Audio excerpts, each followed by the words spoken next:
కుటుంబ వ్యవస్థ ఈ మాట 84 లక్షల జీవరాశులలో ఒక్క మనుష్య ప్రాణికి తప్ప ఏ ఇతర ప్రాణికి అన్వయం కాదు.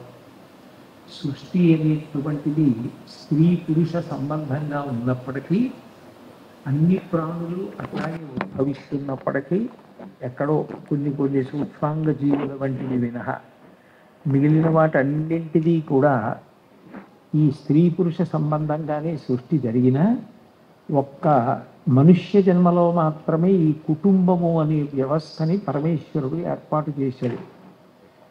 ఇటువంటి వ్యవస్థ మనిషి సంస్కారవంతుడు కావడానికి కావలసిన గొప్ప జ్ఞానాన్ని అనుగ్రహిస్తుంది. అటువంటి సంస్కారం పొందడానికి ఎటువంటి అభిప్రాయాలు ఏర్పడాలో, ఎటువంటి సంస్కృతి కలగాలో అటువంటి వాటిని తనంత తానుగా అందించేది కుటుంబ వ్యవస్థ. కుటుంబము అనేటప్పటికీ మొట్టమొదట తల్లి తండ్రి. ఇందులో శాస్త్రం పెద్దపీట వేసింది ఎవరికి అంటే తల్లికే పెద్దపీట వేసింది. మొట్టమొదటి నమస్కారం ఎవరికి చేయించారు అంటే మాతృదేవో భవ అని అమ్మకే మొదటి నమస్కారం కూడా. అట్లా అమ్మకి నమస్కారం చేయించడానికి కారణం కూడా శాస్త్రమే చెప్పింది. పరబ్రహ్మము అని ఒక మాట అంటాం. ఆ పరబ్రహ్మమే సృష్టి చేసినప్పుడు సృష్టికర్త, నిలబెట్టినప్పుడు స్థితికర్త.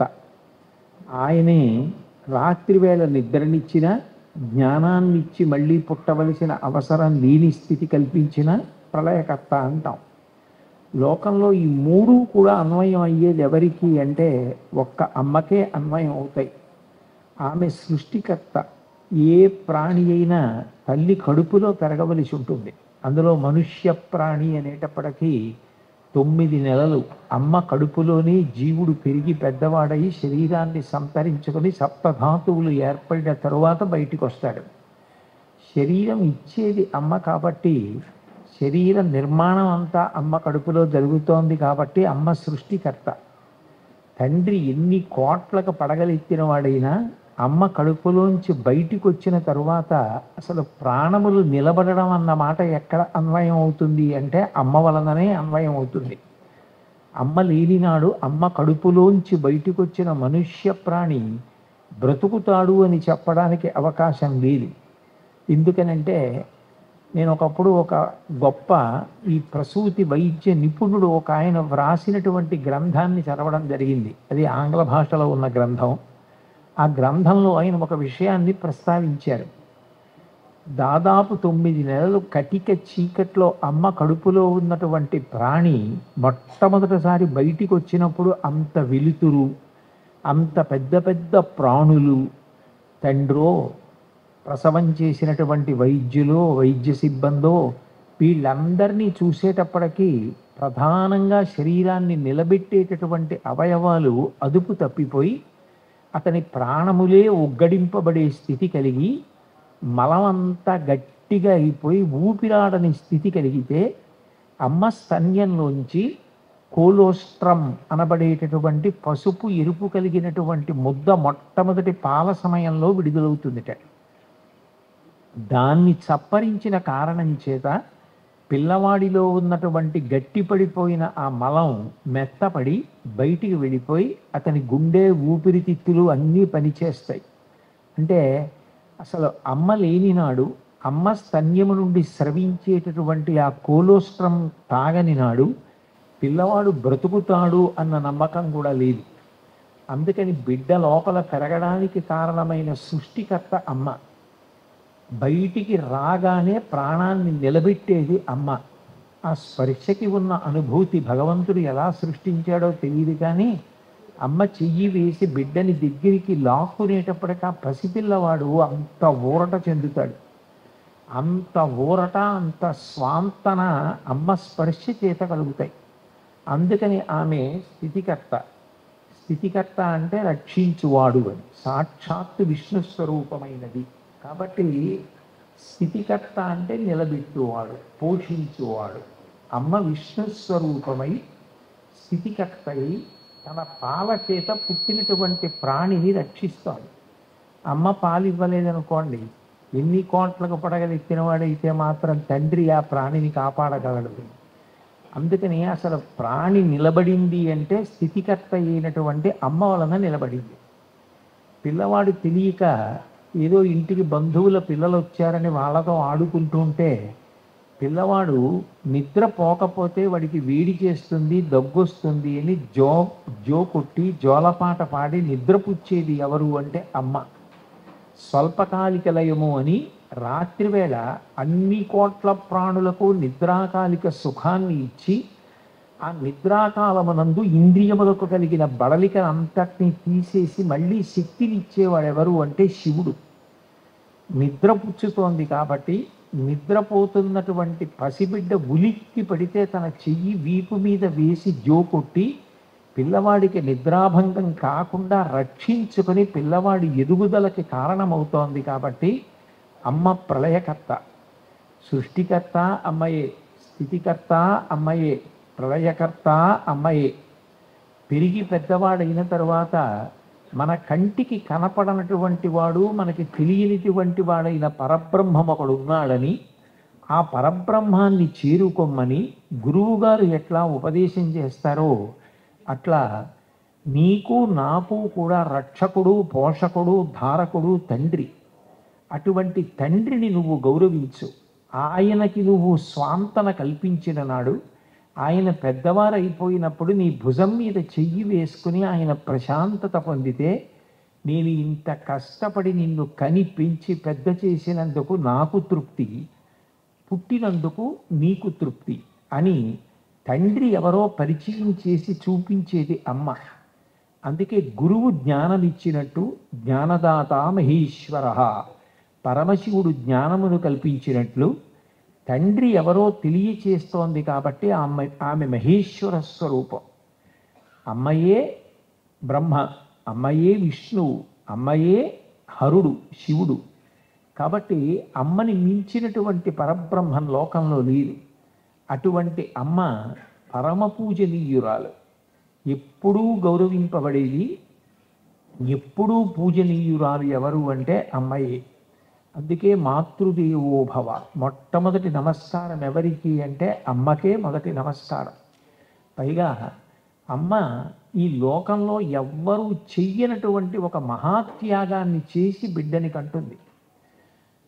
పుట్టినరోజులు 5 పుట్టినరోజులు ప్రతివారు చేసుకోవాలి అని చెప్తుంది శాస్త్రం.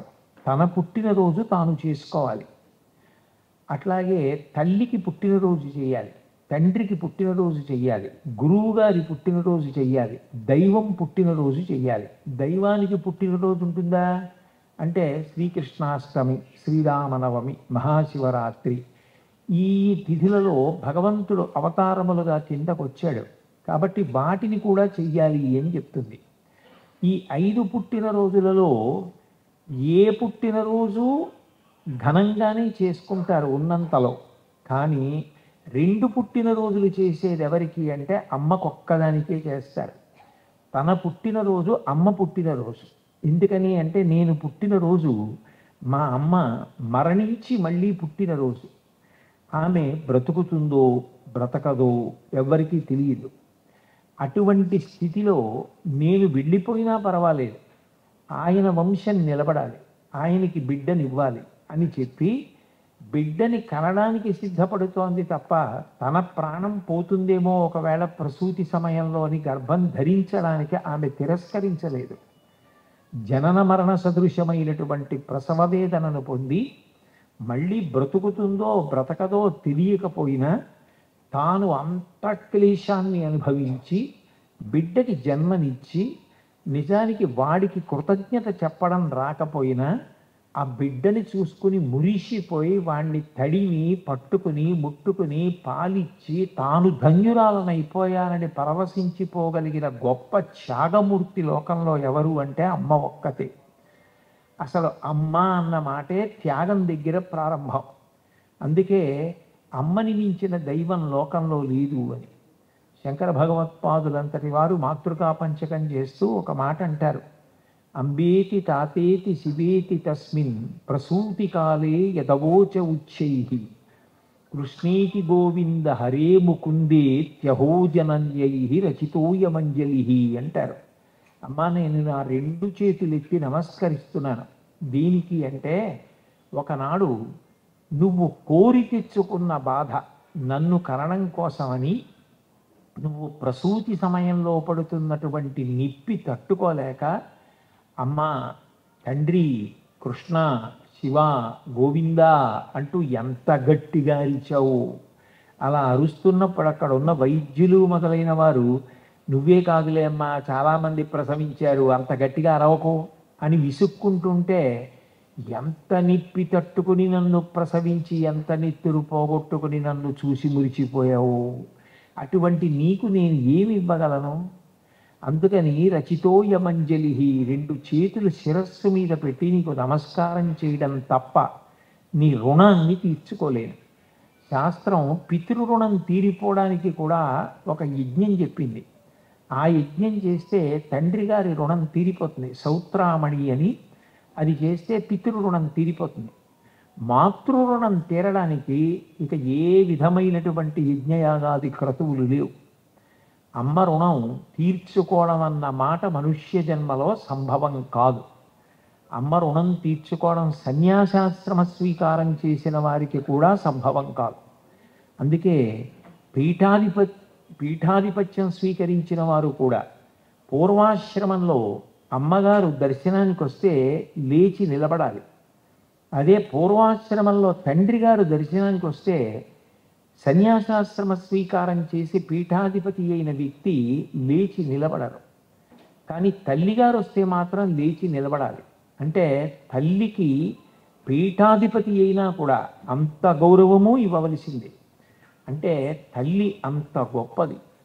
శంకరులు అమ్మ గొప్పతనాన్ని చెప్తూ ఆస్తాం తావదియం ప్రసూతి సమయే దుర్వారశూలవ్యధ నైరుచ్యం తనుశోషణం బలమయీ శయ్యాచ సంవత్సరి ఏకస్యాపి న గర్భభారణ భరక్లీశస్య యస్య క్షమః దాతుం నిష్కృతి ఉన్నతోపి తనయ తస్యై జనన్యై నమః అంటారు.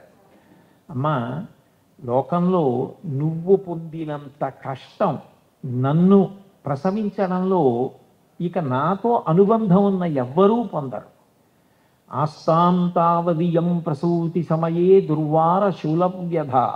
ఒక శూలాన్ని భూమి మీద పాతి నిలువుగా నిలబెట్టి దాని మొన మీద ఎవరైనా వ్యక్తిని కూర్చోపెడితే వారి బరువుని అనుసరించి వారు శూలం మీదకి దిగిపోతున్నప్పుడు ఎంత బాధ పొందుతారో అంత బాధ నా ప్రసవ సమయంలో నువ్వు పడ్డావు.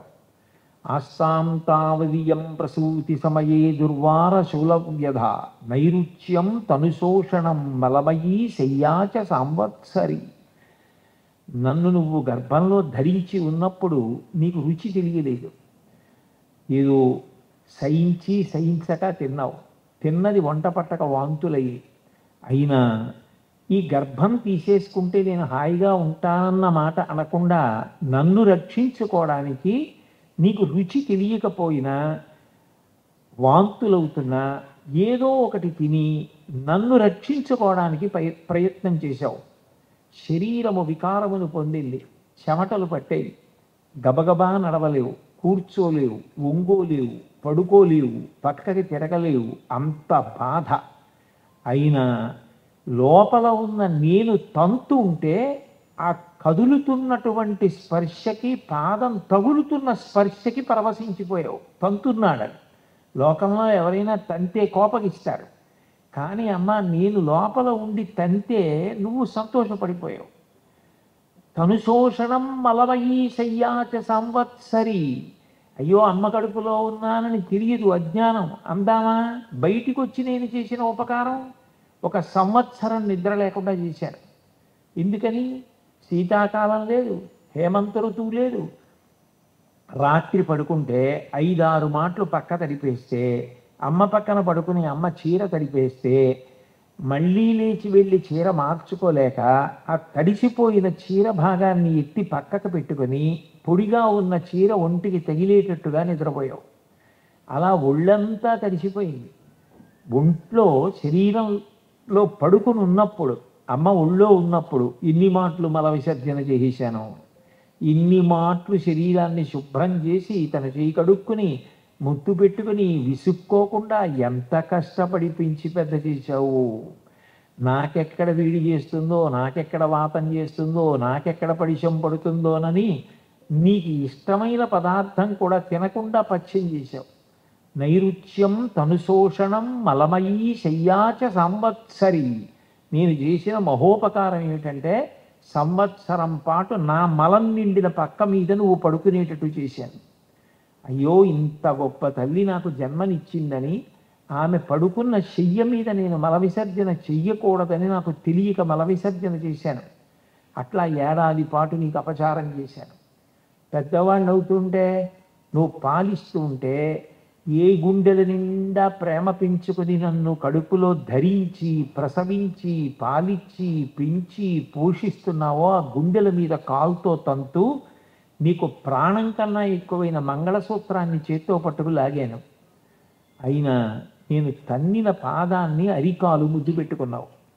పువ్వుల పొట్లానికి దారం విప్పినట్టు నేను పట్టుకున్న ఆ మంగళసూత్రాన్ని వేళ్ళు జాగ్రత్తగా విప్పి నీ మంగళసూత్రాన్ని రక్షించుకున్నావు.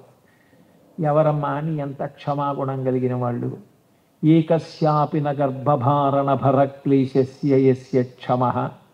నువ్వు పడిన కష్టాల్లో ఒక్క కష్టానికి నీకు నేను ప్రత్యుపకారం చేయడానికి ఇది చేశానని చెప్పగలనా అమ్మా? నాకు సాధ్యం అవుతుందా? ఒక్కదానికి నా జన్మాంతరం మూడియం చేసిన నీకు నేను ప్రత్యుపకారం చేయలేను. ఏకస్యాపి న గర్భభారణ భరక్లేశస్య యస్య క్షమః దాతుం నిష్కృతి ఉన్నతోపి తనయత్తస్యై జనంజై నమః. లోకంలో ఒక చెట్టుకి గొప్ప పువ్వు పూసిందనుకోండి, ఓ సౌగంధికా వృక్షానికి సౌగంధికా పుష్పం పూస్తే లోకంలో అంత గొప్ప పువ్వు ఈ చెట్టుకు పూసిందంటారు. చెట్టుది గౌరవం. అమ్మ కడుపులో పెరిగి అమ్మ కడుపులోంచి బయటికి వచ్చి పెరిగి పెద్దవాళ్ళనైనటువంటి నేను ఏదైనా కీర్తి సంపాదిస్తే అది మూలమైన చెట్టెవరో మా అమ్మకి చెందుతుంది, నాకు చెందేది కాదు. ఎందుకనంటే చెట్టు మా అమ్మ, నేను పూసిన పువ్వు లాంటి వాడిని. నాకు ఏదైనా సుగంధం ఉంటే ఆ సువాసన ఆ చెట్టుకి సంబంధించినది, కీర్తి అమ్మది. లోకంలో అమ్మ ఎవరమ్మా నువ్వు పడ్డ కష్టానికి తిరిగి నీకు మేము ప్రత్యుపకారం చెయ్యగలం, రుణం తీర్చుకోగలమని సాహసించి చెప్పగలిగిన వాడు ఎవరు ఉంటాడు? సాధ్యం కాదు. బ్రతికున్నంత కాలం ఆఖరికి 95 ఏళ్ళు వచ్చేసి ముదుసలి వగ్గైపోయినా కూడా, ఒళ్ళంతా ముడతలు పడిపోయినా, కంటి చూపు సరిగ్గా లేకపోయినా, కొడుకు అన్నం ఎంతసేపు తిన్నాడన్నది చూసి ఎరా నువ్వు సరిగ్గా భోజనం చేయకుండా తిరుగుతున్నావు, ఆరోగ్యం ఏమైపోతుందంటుంది.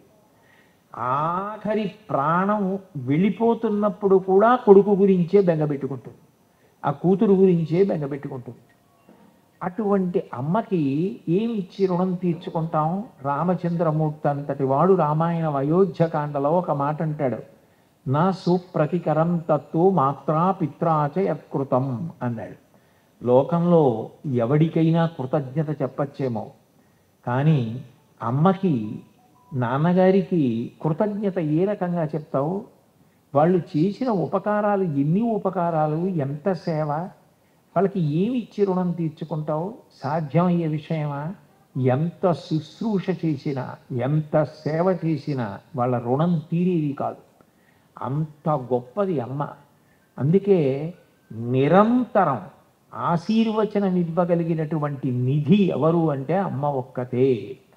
శాస్త్రం కూడా ఎంత గొప్ప విషయం ప్రస్తావించిందంటే, అసలు నిజానికి చాలా చాలా గొప్ప పుణ్యం సంపాదించుకోవాలి అంటే దానికి మూలం ఎక్కడుంటుంది అంటే అమ్మ దగ్గరే ఉంటుంది.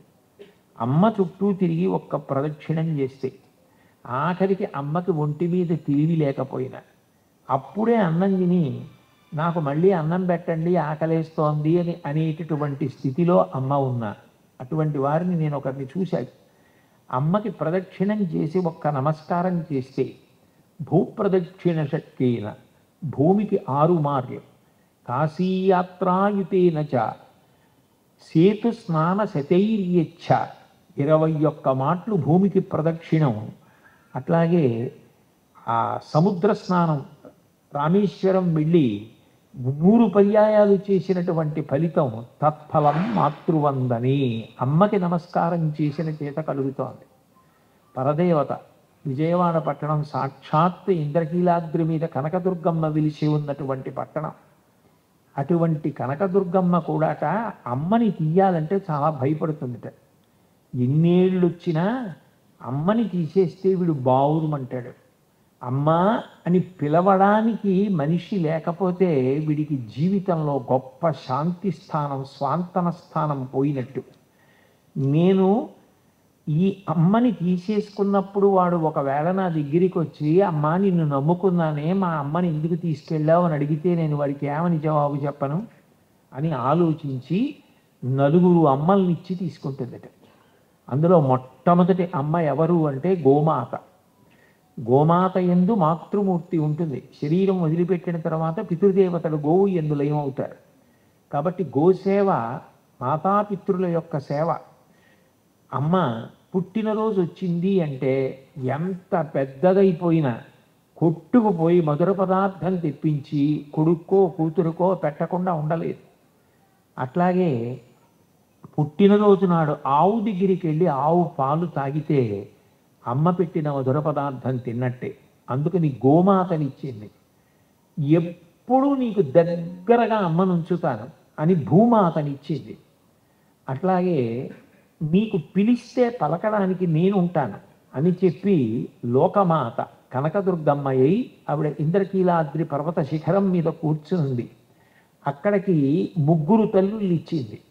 4వది భూమినంతటినీ భూమాత అని పిలిచినా నీ దేశం ఏదుందో ఆ దేశం పట్ల నువ్వు ప్రీతితో దానిని ఒక చిత్తరువుగా, ఒక మూర్తిగా, ఒక రూపంగా బకించంద్ర చటర్జీ వందే మాతరం అన్నట్టుగా చూడడానికి నీకు దేశమాతా స్వరూపంగా ఇస్తున్నాను అని అందించింది.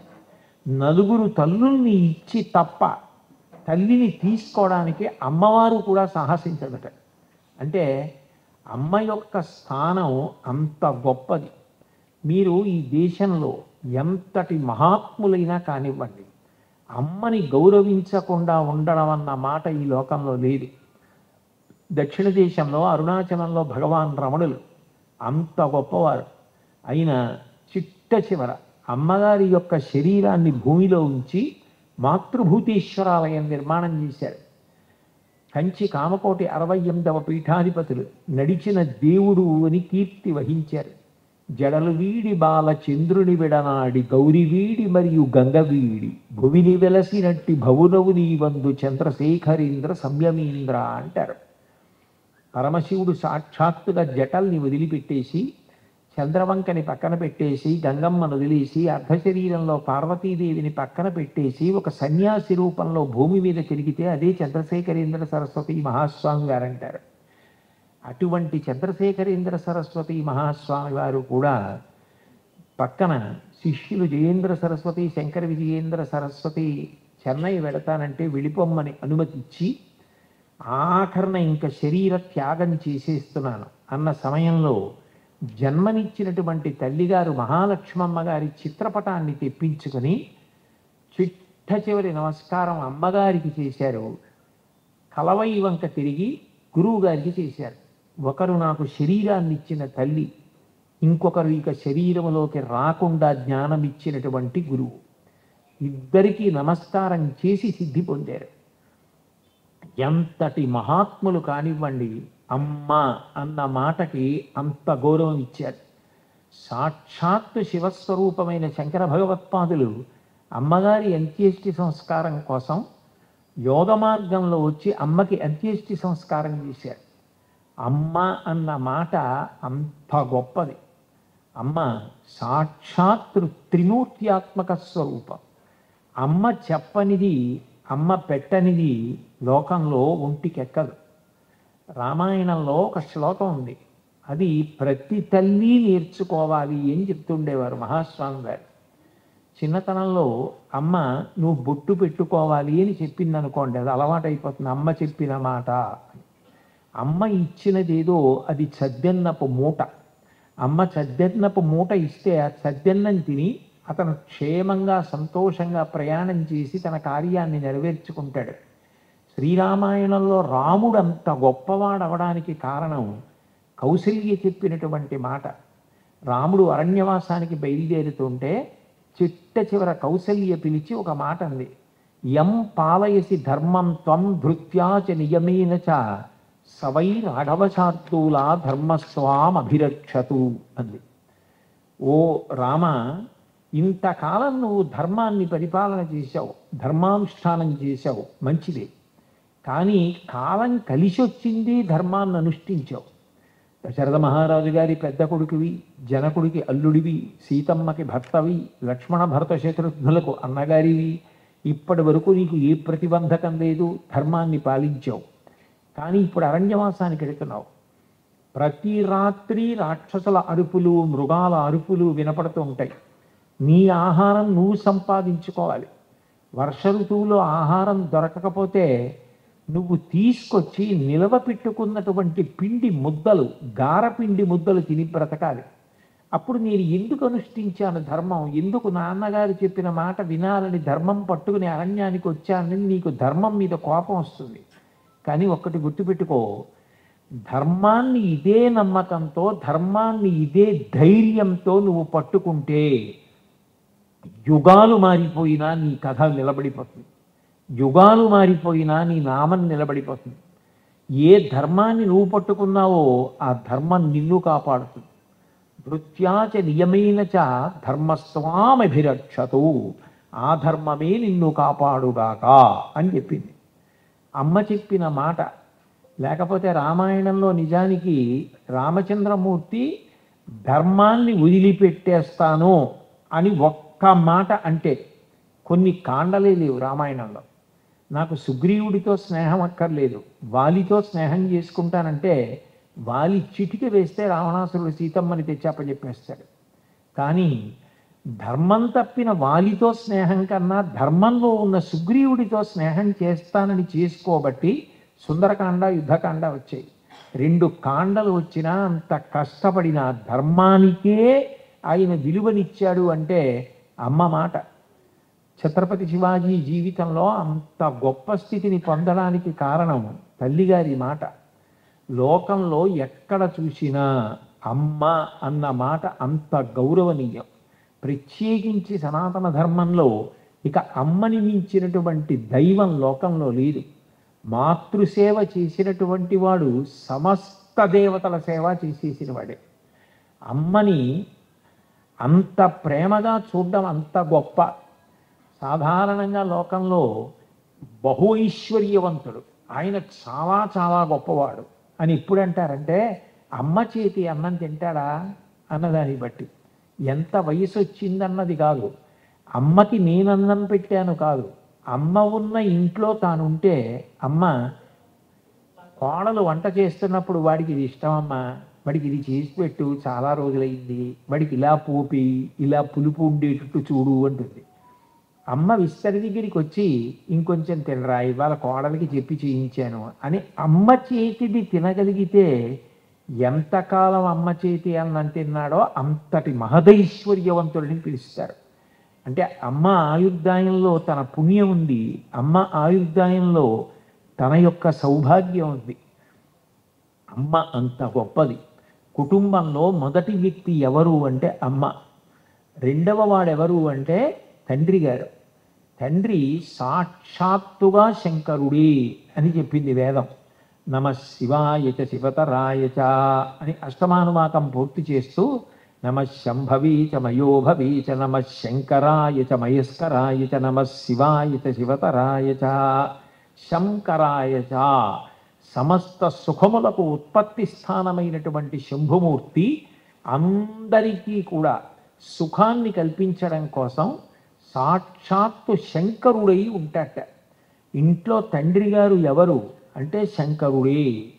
పరమశివ దర్శనమే తండ్రి దర్శనం. తండ్రి తను కష్టపడినా పర్వాలేదు, తను ఎంత త్యాగమైనా చేసేస్తాడు, కానీ కొడుకు సుఖపడాలి. మీరు సాధారణంగా ఏ తండ్రిని పలకరించండి, ఆ తండ్రి సంతోషపడేది ఇప్పుడు అంటే నేను ఇన్ని అనుభవించాను కాబట్టి అనడం. నా జీవితంలో నేను ఏది పొందలేకపోయానో, ఏ సంతోషాన్ని నేను పొందలేకపోయానో, ఏ భద్రత నేను పొందలేకపోయానో అది నా కొడుక్కి దక్కింది, నా కొడుకు సంతోషంగా ఉన్నాడు అంటే తండ్రి ఎంత సంతోషపడిపోతాడు. అందుకే తండ్రి మహాత్యాగమూర్తి. తండ్రికి నిరంతర ఆలోచన ఏముంటుంది అంటే కొడుకు సంతోషంగా ఉండాలి, కొడుకు సంతోషంగా ఉండాలి. అందుకే సహజంగా మొదటి గురువు ఎవరవుతారు అంటే తండ్రే ప్రథమంలో గురువు అవుతారు. ఆయన ఎంత చదువుకున్నాడు ఎంత చదువుకోలేదు అన్నదానితో సంబంధం లేదు. అందుకే ఇప్పటికీ పెద్దలు ఒక మాట చెప్తారు, అక్షరాభ్యాసం చేయిస్తే తండ్రి గారితోటే చేయించండి, తండ్రిని మించిన గురువు లేడు అని చెప్తారు. ఎందుకనంటే ఎప్పుడూ కొడుకు వృద్ధిలోకి రావాలి అని కోరుకునేవాడు తండ్రి.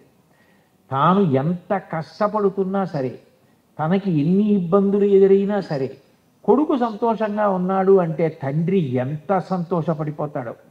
రామాయణంలోనే ఒక శ్లోకం ఉంది, రామచంద్రమూర్తికి ఉన్న లక్షణం ఏమిటి అంటే తల్లి ఎలా దుఃఖపడుతుందో అలా దుఃఖపడతాట, తండ్రి ఎలా సంతోషిస్తాడో అలా సంతోషిస్తాట. అది తల్లి దుఃఖపడినట్టు దుఃఖపడటం ఏమిటి అంటే ఎప్పుడో చిన్నప్పుడు 3వ ఏట తల్లి ఎవరితోనో మాట్లాడుతూ సరిగ్గా పిల్లాడి మీద శ్రద్ధ పెట్టని కారణం చేత వాడు అలా పాకుతూ వెళ్ళి ఎక్కడో నూతిలో పడిపోయాడు. ఆ పిల్లాడిని రక్షించి తీసుకొచ్చారు. ఓ 25 ఏళ్ళు పోయిన తర్వాత ఎక్కడో రామాయణం మీద ప్రసంగాలు జరుగుతుంటే అక్కడికి ఆవిడ వెడితే అక్కడికి ఆ రోజున ఆవిడతో మాట్లాడుతుండగా ఈ పిల్లవాడు నూతిలో పడిపోయినప్పుడు ఏ తల్లి ఈ తల్లితో మాట్లాడిందో ఆవిడ అక్కడ కనపడి, ఈ పిల్లవాడే కదమ్మా మన ఇద్దరం మాట్లాడుకుంటుంటే 3వ ఏట నూతిలో పడిపోయింది అంటే, అవునమ్మా రోజున శ్రద్ధగా చూడలేదు, బతికి బట్ట కట్టి ఇంత వాడయ్యాడు, నా అదృష్టం అని ఇప్పుడు కళ్ళు ఎత్తుకుంటుంది. ఎప్పుడో వాడు పడిపోయాడు బతికాడు కదా, ఇప్పుడు ఎందుకు కళ్ళు ఎత్తుకోవడం అంటే బిడ్డకి వచ్చిన కష్టం ఎప్పటిదో తలుచుకొని ఇప్పుడు కూడా ఏడుస్తుంది అమ్మ. పిల్లవాడు ఎక్కడో సుఖంగా ఉన్నాడని తను కష్టంలో ఉన్నా సంతోషపడిపోతాడు తండ్రి. ఆయన స్వచ్ఛంద పదవీ విరమణ చేసేశాడు. ఆయన ఎంత కష్టపడి సంపాదించుకున్నటువంటి చెమట, ఆయన నిత్తురు, ఆయన దాచుకున్న డబ్బు, దాంతో ఆయన ఏదో అనుభవించేద్దాం అనుకోడు. కొడుకు సంతోషంగా ఉండాలి, కొడుకు సంతోషంగా ఉండాలి, కొడుకు సంతోషంగా ఉండాలి, కొడుకు ఇచ్చేస్తాడు. ఒకవేళ కొడుకు ఇచ్చేస్తే కొడుకు చూడకపోతే ఏమవుతుంది, ఉంటానా ఏమి అన్నాళ్ళు, బతికినంతకాలం బతుకుతానా అంటాడు. అంతే తప్ప ఇదేమిటి అన్నీ ఇచ్చేస్తే ఎలా అన్న ఆలోచన తండ్రికి ఉండదు. తండ్రి శంకర స్వరూపం, ఎప్పుడూ కొడుకు యొక్క వృద్ధిని కోరుకుంటూ ఉంటాడు. ఈ మానవీయ సంబంధాలు రామాయణ భారతాల్లో మీకు బాగా కనపడతాయి. అందుకే పాండురాజు గారు దేవతల ద్వారా సంతానాన్ని పొందవలసి వచ్చినప్పుడు మొట్టమొదట వాయుదేవుడి ద్వారా భీముణ్ణి కోరుకోవచ్చు, మంచి బలవంతుడు శత్రువుల్ని నిగ్రహిస్తాడని. అర్జునుడిని కోరుకోవచ్చు, ఇంద్రుడి యొక్క కుమారుడు అంత గొప్ప యుద్ధం చేస్తాడని. ఆయన కోరలేదు, ఆయన ముందు ధర్మదేవత వలన కుమారుడు కావాలన్నాడు. ఎందుకనంటే తను అశాశ్వతం, తను వెళ్ళిపోతే తండ్రి స్థానంతో సమానమైన స్థానం పెద్దన్నగారు. పెద్దన్నగారు ధర్మాన్ని పట్టుకున్నవాడైతే కింద ఎంత బలం ఉన్నా ఎంత విద్వత్తున్నా అది వృద్ధిలోకి వస్తుంది, ఈశ్వర రక్షణకి కారణమవుతుంది.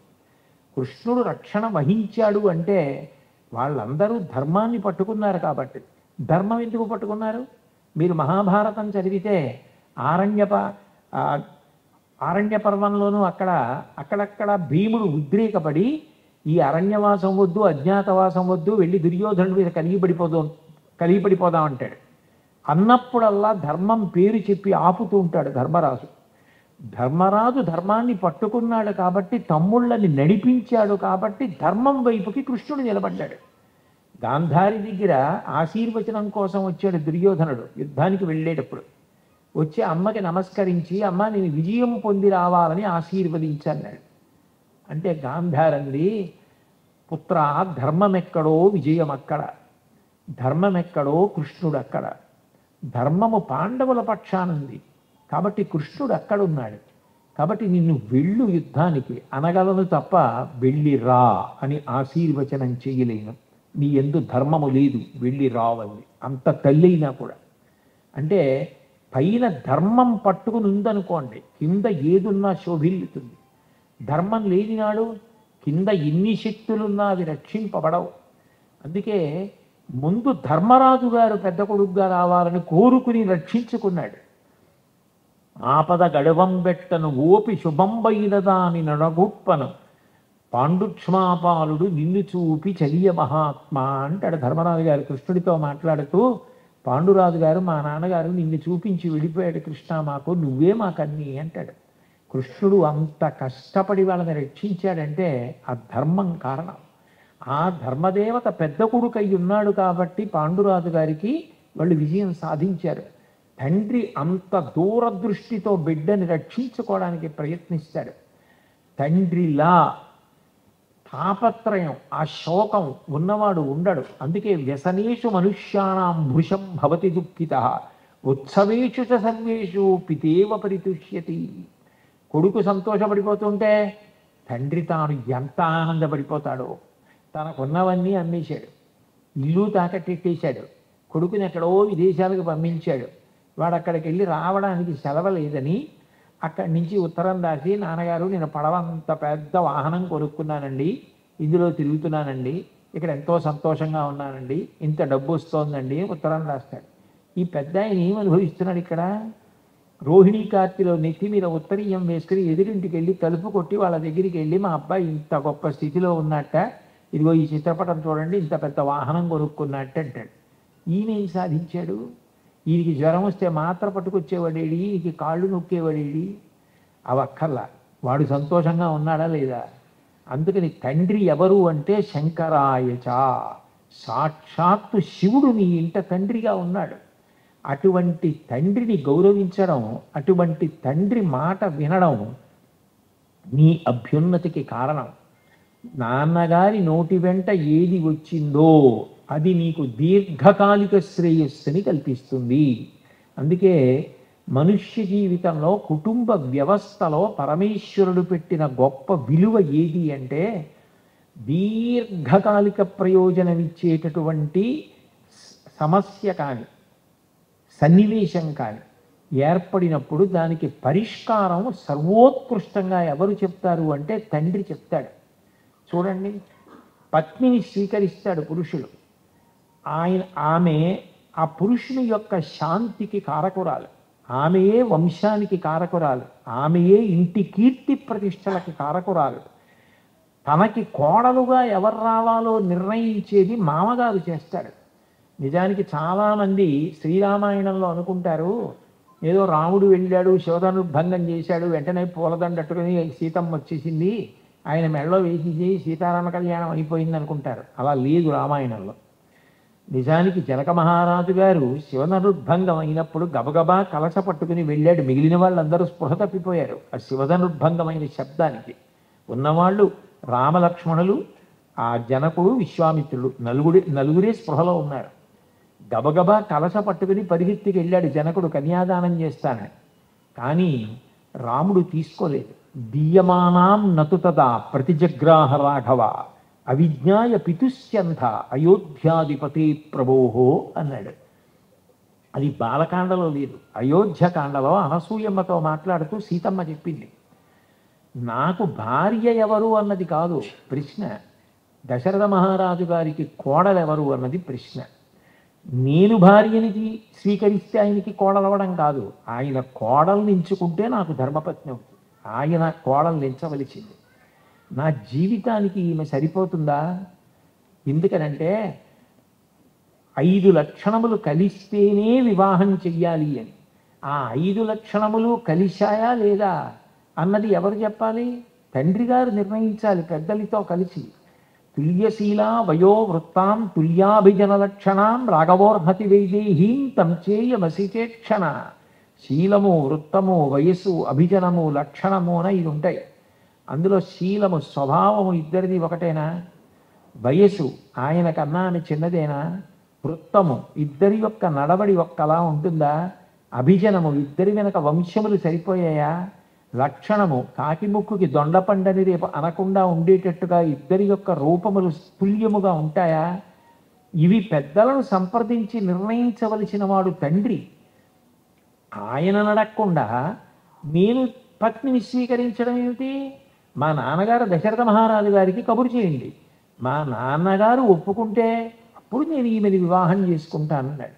అప్పుడు కూడా మళ్ళీ వశిష్ఠ మహర్షి వచ్చి ఇక్ష్వాకు వంశమంతా చెప్పి, అవతల పక్కన శతానందుల వారు సీతమ్మ యొక్క వంశమంతా చెప్పిన తరువాత 2 వంశములు సరిపోయాయి అనుకున్న తర్వాత అప్పుడు సీతారామ కళ్యాణం జరిగింది. అప్పుడే లక్ష్మణ భరత శత్రుఘ్నులకి జరిగింది. అంటే తండ్రి కొడుకు యొక్క జీవితం గురించి అంత దూరం ఆలోచిస్తాడు. ఎంత దూరం ఆలోచిస్తాడంటేట, చిట్ట చివర ప్రాణం పోయిన తరువాత కూడా శరీరాన్ని వదిలిపెట్టకుండా వ్యానవాయు రూపంలో కూర్చుంటాట. ఎందుకంటే నేను వెళ్ళిపోతే వీడు ఏమైపోతాడు, వీడిని రక్షిస్తారో రక్షించరో. నేనున్నప్పుడంటే నా కోసమని ఇంతమంది తిరుగుతూ ఉండేవారు, వాళ్ళందరూ నా కొడుకుని జాగ్రత్తగా చూసేవారు. నేను వెళ్ళిపోయాక చూస్తారో చూడరో, వాడు ఏమైపోతాడు అని బెంగ పెట్టుకుంటే కొడుకు ఆనంద హోమం అని చేస్తాడు అని చెప్తుంది అంత్యేష్టి సంస్కారం చేసి. పిచ్చి నాన్నగారు, మీ శరీరం బడలిపోయిందండి, పెద్దవారైపోయారు, సంధిబంధాలన్నీ ఇందులో కదిలిపోయాయి, మీరు ఇందులో వాసం చేయలేరు, ఈ గూడు చెదిరిపోయింది, ఈ గూడు వదిలేయండి, మీరు పితృదేవతా స్థానంలో కూర్చుని ఆశీర్వచనం చేసి నన్ను కాపాడండి, మీరు ఇంక ఈ గూటిలో ఉండద్దు అని కొడుకు చెప్పి ఆనందహోమం చేస్తే వదిలేస్తట. అంటే తండ్రికి కొడుకు మీద అంత అపేక్ష ఉంటుంది. అందుకని సంవత్సరం పాటు ఏటి సూతకం విధించారు కొడుక్కి. ఆయన ఆ సంవత్సరం పాటు తాను భార్యతో కలిసి పీటల మీద కూర్చుని ఉత్సవాలు, కళ్యాణాలు, తీర్థయాత్రలు ఇవి చేయకుండా తాను తనకి జన్మనిచ్చిన తండ్రి కూడా తరించడానికి అన్నదానం చేయడం, మంచి పనులు చేయడం, గోసేవ చేయడం, తన శరీరంతో మంచి మంచి పనులు 10 మందికి పనికొచ్చేవి చేయడం చేస్తే, శరీరంతో ఉండగా తండ్రి చేసుకోలేకపోయిన పుణ్యాన్ని కట్టబెట్టగలిగిన వాడెవరు అంటే ఏడాది పాటు కొడుకు ఒక్కడే. ఆ కొడుకు ఇక్కడ ఏడాది పాటు చేసినది ఏదుందో అది తండ్రి ఖాతాలో పెడుతుంది. అందుకని ఒక తండ్రికి కొడుక్కి, ఒక తండ్రికి కూతురికి ఉండే సంబంధం అంత గొప్పది. వివాహకాండలో చతుర్థీ విభక్తి వీరు కన్యాదానం చేసేటప్పుడు చతుర్థీ విభక్తి వేశాననుకోండి, ఇక మళ్ళీ నాదన్న మాట అనకూడదు. నేను ఈ పంచెల చాపు కట్టుకున్నాను అనుకోండి, ఎవరో ఇచ్చారు అనుకోండి, పోనీ ఉదాహరణకి నాకు ఎవరో ఇచ్చాడు, నేను ఈ పంచె కట్టుకున్న తర్వాత ఏమండి నేను ఇచ్చిన పంచే కదూ, బాగుంది సుమా అంచు అనకూడదు. ఇక ఒకసారి ఇస్తే ఇచ్చేసినట్టే, ఇదం నమమా అని. కన్యాదానం చేసేటప్పుడు అలా ఆడపిల్లని ఇక నా పిల్ల కాదని ఇవ్వరు. ఆడపిల్లని కన్యాదానం చేసినా ఆమె పుట్టింటికి కూడా చెందుతుంది. అందుకే నిజానికి కొడుకు చేసేదానికన్నా కూతురు ఎక్కువ చేయగలదు. ఎందుకనంటే కన్యాదానం చేసినప్పుడే దశ పూర్వేషాం దశాపరేషాం, 10 తరాల ముందు 10 తరాల తర్వాత తనతో కలిపి 21 తరాలు ఉద్ధరిస్తుంది. 2 చతుర్థీ విభక్తి లేదు కాబట్టి ఆమె ఏ ధర్మాచరణం చేస్తోందో దాని చేత 2 వంశాలని ఉద్ధరిస్తుంది. ఇటు పుట్టింటిని అటు మెట్టినింటిని కూడా ఆడపిల్ల ఉద్ధరించగలదు. అంత గొప్పది ఆడపిల్ల. తల్లిదండ్రులకి ఉన్న అనుబంధం అటువంటిది. అట్లాగే కోడలకున్నంత శక్తి లోకంలో ఇక ఎవ్వరికీ ఉండదు. నిజానికి నా కడుపున పుట్టినది నా కూతురు, నా కడుపున పుట్టనిది నా కోడలు.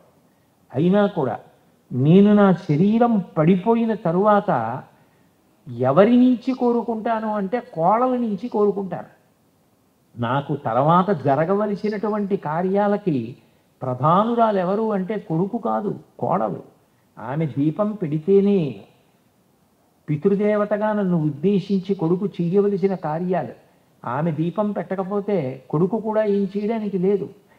ఏదైనా ప్రకృతి సంబంధమైన కారణాల వల్ల ఆమె దీపం పెట్టడానికి అభ్యంతరం వస్తే ఆమె దీపం పెట్టడానికి యోగ్యత పొందిన తరువాతే కార్యాన్ని చెయ్యాలి తప్ప చేయడానికి వీల్లేదు కొడుకున్నా కూడా. అంటే కోడలితో అనుబంధం అంత గొప్పది. లోకంలో ఒక మాట అంటారు, ఒక స్త్రీ జీవితం మొత్తం మీద గుండెలు బాదుకుని ఏడవలసి వస్తే ఒక్కసారి అలా ఏడవాలి అని చెప్తారు. ఇప్పుడు అంటే మామగారు వెళ్ళిపోయినప్పుడు అంతే. ఎందుకని మామగారిలా కోడల్ని ప్రేమించగలిగిన వాడు, కోడలు సంతోషంగా ఉండాలని కోరుకోగలిగిన వాడు ఇక ఎవరు ఉండరట. ఎక్కడ తన కోడలు కష్టపడిపోతుందో, ఎక్కడో పుట్టింది, ఎక్కడో పెరిగింది, ఆ తల్లిదండ్రుల్ని వదిలిపెట్టి నా ఇంటికి వచ్చింది, అంత కష్టపడి నాకు మనవల్నిచ్చింది, వంశాన్ని నిలబెట్టింది, నా కడుపున పుట్టిన పిల్ల. అయినా నేను కొడుకు దగ్గరికి వెళ్ళేటప్పటికీ మామయ్య గారు ఎవరో ఒకళ్ళు వస్తూనే ఉంటారు, మీరు ఇలా 9:30కి 10ంటికి పలహారం చేస్తే ఆరోగ్యం ఏమైపోతుంది, నేను కాసేపు వెళ్ళి మాట్లాడుతూ ఉంటాను, మీరు ఇక్కడ గప్చిప్గా పలహారం చేసిరండి, ఏం పర్వాలేదు అంటుంది.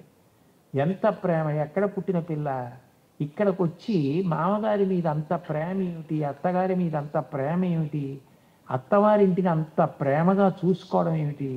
ఎక్కడికి వెళ్ళినా మొదట ఏది కోరినా మా ఆయన అత్తారిల్లు, తర్వాత పుట్టిల్లు, రెండిటినీ కోరేది ఎవరైనా ఉంటే ఆడపిల్లై. పైగా ఆశ్చర్యం ఏమిటంటే ఎవరమ్మా మీరు అని అడిగారు అనుకోండి, ఫలానా వారి కోడలని చెప్తుంది ముందు. సీతమ్మంతటిది రామాయణంలో హనుమ, కస్త్వం ఎవరు నువ్వు సీతమ్మేనా అమ్మా అని అడిగితే, పృథివ్యా రాజసింహానాం ముఖ్యస్య విదితాత్మన స్నుషా దశరథస్యాహం శత్రుసైన్య ప్రతాపిన అంది. నేను దశరథ మహారాజు గారి కోడలు అంది. నేను వారి కోడల్ని చెప్తుంది గర్వంగా. అంటే మామగారికి కోడలికి ఉండేటటువంటి అనుబంధం అంత గొప్ప అనుబంధం. ఆఖరి ఊపిరి వరకు కూడా కోడలు బాగుండాలి, కోడలు బాగుండాలి, కోడలు బాగుండాలని అంత తాపత్రయపడతాట మామగారు. ఏరా ఎప్పుడు నీ హడావిడి తప్ప అమ్మాయి సంతోషం చూడద్దా, తీసుకున్న 4 రోజులు ఎక్కడికైనా వెళ్ళిరండి సంతోషంగా అంటట. కొడుకు కోడలు కలిసి ఎక్కడికైనా అలా తిరిగి వస్తే ఎంత ఆనందపడిపోతాడోట మామగారు. అలా పోన్లేవే ఇవాళ సంతోషపడింది పిల్ల అంటట. మామగారికి కోడలికి ఉండే అనుబంధం అంత గొప్పది. నా కూతురు వేరొకరి కోడలై సంతోషాన్ని పొందుతుంది, వేరొకరి కూతురు నా కోడలై అభ్యున్నతిని పొందుతుంది. అందుకే గొప్ప తపస్సు ఎక్కడుంటుంది అంటే ఎవరికి కోడలైంది అన్నదాన్ని బట్టి. ఎందుకనంటే ఆ నిత్తురు, ఆ సంస్కారంతో మళ్ళీ బిడ్డని ఆ వంశానికి అందించగలిగినది ఎవరు అంటే కోడలి. అంత గొప్పది కోడలు. నిక్కచ్చిగా మాట్లాడాలి అంటే ఆశ్చర్యకరమైన విషయం ఏంటంటే కడుపున పుట్టిన కూతురు కన్నా కడుపున పుట్టని కోడలు ఎక్కువ మైల పడుతుంది. ఇప్పుడు ఇవాళ రేపు అని కాదు, ఏదో ఒకనాడు 10 ఏళ్ల తర్వాత అయినా నేను విడిపోతుంది కదా ఈ శరీరం. వెళ్ళిపోయినప్పుడు నా కూతురు పట్టేది 3 రోజులో ఎంతో, కానీ నా కోడలు 11 రోజులు మైలపడుతుంది. అంటే నిజానికి కోడలితోటే మామగారి అనుబంధం, అత్తగారి అనుబంధం ఎక్కువ. అంత గొప్ప వ్యవస్థ, అంత గొప్ప ప్రేమలు కలిపింది కుటుంబ వ్యవస్థ. అంత గొప్ప వ్యవస్థ ఇంకా మీకు ప్రపంచంలో ఎక్కడా కనపడదు. తోబుట్టువులు అన్నవాళ్ళు ఈ జన్మకి ఒక్కసారి, ఈ జన్మలో అమ్మా నాన్నగారికి నాతో కలిసి పుట్టిన వాళ్ళెవరో వాళ్ళే తప్ప ఇక మళ్ళీ కొత్తగా అందులో చేరడం అన్న మాట ఇక ఉండదు.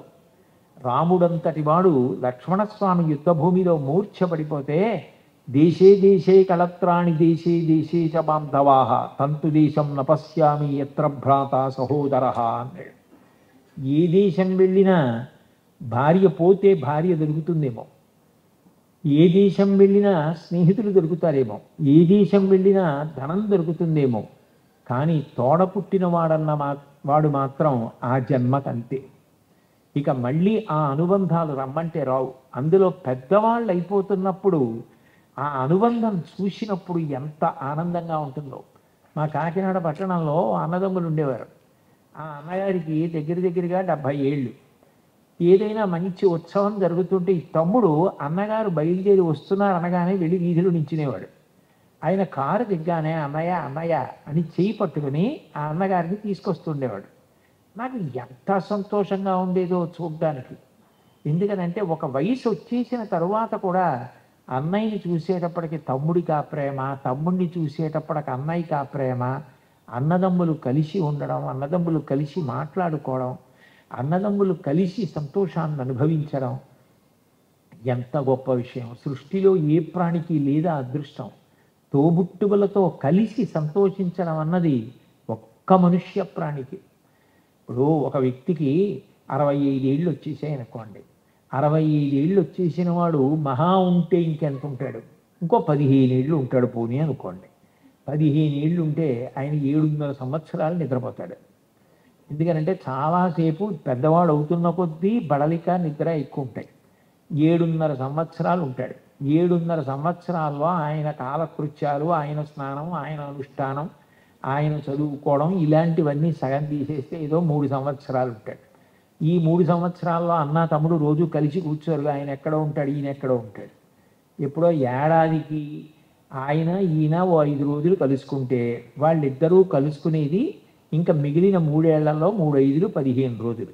15 రోజుల్లో మళ్ళీ ఇద్దరూ కలిసి పడుకుంటారు కాబట్టి సగం రోజులు 7.5 రోజులు కలిసి ఉండరు. మిగిలిన 7.5 రోజుల్లోనూ ఇతర విషయాలు పోను వాళ్ళిద్దరూ కలిసి ఇంకా కూర్చుని మాట్లాడుకునేది. మా అన్నయ్యకి దోసకాయ పప్పు అంటే చాలా ఇష్టమే, వేసి పెట్టు అని చెప్పి ఆ వయసులో అన్న తమ్ముడు కూర్చుని మాట్లాడుకుంటూ సంతోషంగా గడిపేది ఏమైనా ఉంటే కొద్ది రోజులు కొద్ది గంటలు. దానికోసం కొట్టుకు చచ్చిపోవడంలో అర్థం ఎక్కడుంది అసలు? ఇది ఇంకొక ప్రాణిగా పుడితే లేదు ఈ వ్యవస్థ. గోవు చాలా గొప్పది. అయితేనే దానికి అన్నదమ్ముల, అక్క చెల్లెళ్ళ, అనుబంధాల, సంతోషాల, ఎంత అనుబంధాలు, ఎన్ని సంతోషాలు పెట్టింది భగవంతుడు ఒక్క కుటుంబ వ్యవస్థలోని. ఓ మాట అంటుంది చిట్ట చివర తార కిష్కింధకాండలో వాలిని ఉద్దేశించి సుగ్రీవుడికి చెప్తూ ఓ మాట అంటుంది, ఏమయ్యా తమ్ముడి గురించి అలా అంటున్నావు, సుగ్రీవుడితో యుద్ధానికి ఎడుతున్నావు, తమ్ముడిని చంపేస్తానంటున్నావు, లాలనీయో హితే భ్రాత గివీయానేశవానర తత్రవా సన్నిహస్తోవా సర్వదా భ్రాతు ఇచ్ఛతే. ఆయన ఎప్పుడు నీకు తమ్ముడయ్యా, నీకన్నా వెనకాతల పుట్టినవాడు. లాలనీయోహితే భ్రాత, వాడు నీ మాట వినకపోవచ్చు, వాడు నీతో కలిసి నడవకపోవచ్చు, కానీ వాడిని శపించకూడదు. వాడు ఎక్కువ కాలం ఉండకూడదన్న మాట నీ నోటి వెంట రాకూడదు. తమ్ముడు అంటే అనునయం. చిన్నవాడు కాబట్టి నువ్వు వాడిని అనునయించి మాట్లాడాలి. లాలనీయో హితే భ్రాత యవీయానేశవానర తత్రవా సన్నిహిస్తోవా సర్వదా బంధురేవతే. ఈ శరీరం ఉన్నంత కాలం, ఈ శరీరం పడిపోయే వరకు సహజమైన బాంధవ్యం ఆ తల్లిదండ్రుల కొడుకులు అని అన్న తమ్ముడు అన్న అనుబంధం నీకు వాడితోనేనయ్యా. అలాంటి వాడితో శత్రుత్వం పెట్టుకున్నట్టానంటావేంటి? వాడిని చంపేస్తాను, వాడి మీదకి యుద్ధానికి ఎడతానంటావు.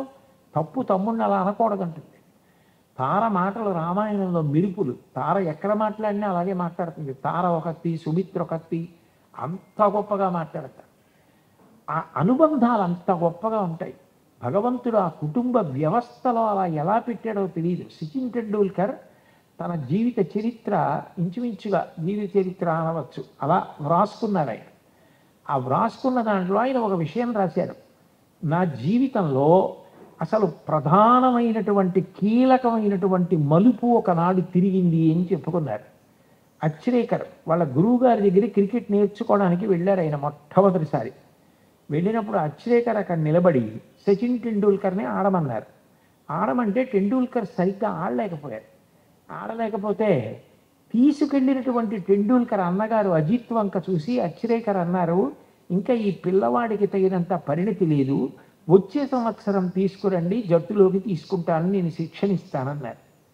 అజిత్ వెంటపడి బతిమాలన్నాడు, నా తమ్ముడు సహజంగా బిడియం కలిగినవాడు, మీ దగ్గర శిష్యరికం చెయ్యాలని ఎంతో తాపత్రయం ఉన్నవాడు, చాలా బాగా ఆడతాడు, కానీ మీరు చూస్తుండగా ఆడడానికి తలబడుతున్నాడు.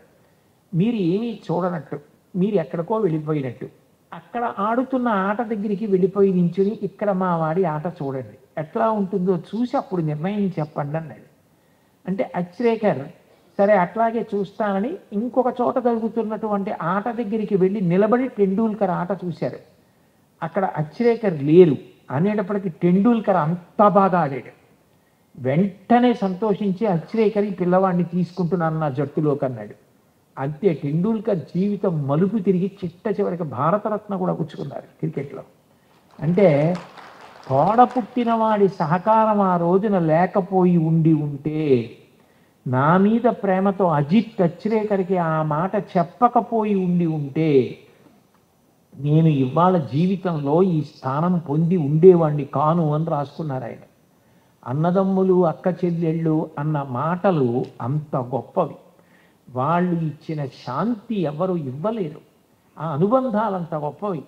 ఎంత పెద్దవాళ్ళు అయిపోనివ్వండి, ఆ ప్రేమలు వేరు. కె విశ్వనాథ్ గారు ఆ శరీరంతో ఉన్న రోజుల్లో హైదరాబాద్లో అప్పుడప్పుడు నేను ఆయన దగ్గరికి వెళుతూ ఉండేవాడిని.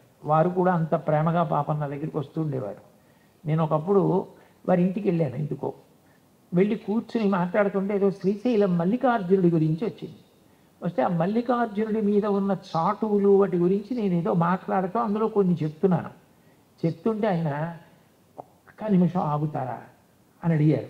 ఏమి అన్నాను. అంటే మా చెల్లెల్ని పిలుస్తాను, దానికి ఎంత ఇష్టం ఈ విషయాలు అని ఫోన్ చేసి నువ్వు ఉత్తరక్షణం వచ్చేయి, చాగంటి వారు వచ్చారు మన ఇంటికి, శ్రీశైలం గురించి చెప్తున్నారు. ఆవిడ వచ్చి కూర్చుని శ్రీశైలం గురించి, నేను ఉన్న చాటువుల గురించి, శ్రీశైలం మానసిక యాత్ర ఎలా చేసేవారు పూర్వం అని చాలా అందమైన ఉండేవి. శ్రీరంజం ఒక శ్రీగిరి యాత్రకు కూరి విశతితో కూడి నడచితిని పల్లెల పురములు పట్టణంబులు పేటలు దాటిది కోటలు దాటిది అడవులు దాటిది మడుగులు దాటిది అన్నీ దాటిది అని మానసికంగా మల్లికార్జునుడిని చూడటం చెప్పేవారు. కంటిని శ్రీగిరి కందుల నిండా వింటిని మహిమలు వీణుల నిండా మహిమలు నేనేమని చెప్పుదు అని పూర్వం వాళ్ళు రాసినవి చెప్తుంటే వాళ్ళ చెల్లెలు గారు ఆనందపడిపోయి, ఆవిడ పెద్దవారు అయిపోయారు. ఆవిడికి తెలిసిన ఆవిడ చదివి విశ్వనాథ్ గారు ఆవిడ చెయ్యి పట్టుకుని ఎంత ఆనందపడిపోయారో. అసలు అన్నగారికో తమ్ముడికో పెళ్ళి అవుతోంది అనుకోండి, సంరంభం అంతా ఎవరిదంటే అక్క చెల్లెళ్ళే. ఆ అమ్మాయి కోటీశ్వరులకు కోడలు అవనివ్వండి, అన్నదమ్ముడు పెట్టిన 300 రూపాయల చీర ఎంత గొప్ప, తను కట్టుకొచ్చిన 10,000 రూపాయల చీర పుట్టింట్లో విప్పేసి వాళ్ళు పెట్టిన 300 రూపాయల చీర కట్టుకుని పుట్టింటి చీర అని కట్టుకుని నమస్కారం పెట్టుకుని ఎడుతుంది. అమ్మా నువ్వు నా చెల్లెలు లాంటి దానివమ్మా అంటే చాలు, ఆ ప్రేమ అలాగే ఉండాలన్నారు పోతన గారు. భాగవతంలో అన్న మాట ఎక్కడైనా వచ్చింది అనుకోండి, అన్న కానీ అమ్మ కానీ ఈ 2 మాటలు వస్తే పోతన గారు దాన్ని మళ్ళీ మళ్ళీ మళ్ళీ మళ్ళీ తిప్పుతారు. అంటే అనుబంధం అంత గొప్పది.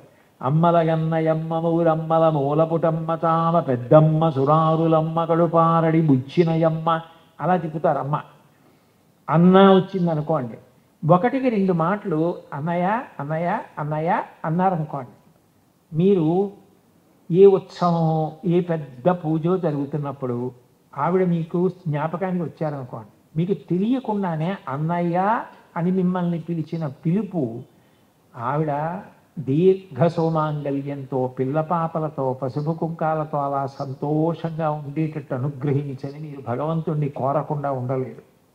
అన్నయ్య అన్న పిలుపు అంత గొప్పది, ఆ అక్క చెల్లెళ్ళు పిలవడం.